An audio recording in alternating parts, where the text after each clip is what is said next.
მინდა სრულიად საქართველოს მიულოცო ქრისტესშობის ბრწყინვალე დღესასწაული, გისურვოთ ჯანმრთელობა, მშვიდობა და კეთილდღეობა, წელსაც შეუერთდით ალილოს ტრადიციას, რომელიც აღდგა სრულიად საქართველოს კათოლიკოს პატრიარქის ინიციატივით. ეს დღე აერთიანებს ადამიანებს, რათა დავეხმაროთ მათ, ვისაც ყველაზე მეტად ჭირდება ჩვენი მზრუნველობა.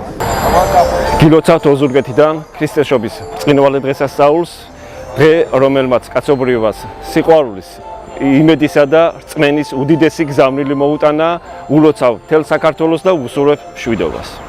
ყველას გილოცავთ ქრისტესშობის დაბადების დღეს. ეს არის უდიდესი ზეიმი ყველა მართლმადიდებლებისთვის. ყველა მართლმადიდებელი აღნიშნავს დღეს ამ დიდებულ დღესასწაულს. დღეს გვაქვს ალილო, თქვენ იცით, ეს არის მოწყალების ერთ-ერთი ფორმა და დღეს ადამიანები გამოდიან სიკეთის საკეთებლად. შეაგროვებენ ვისაც რა შეუძლია დაურიგდებათ გაჭირებულ ადამიანებს. ღვთისწყალობასთან ერთად ადამიანების სიკეთეც გამოჩნდება დღეს. დაგლოცოთ ღმერთმა.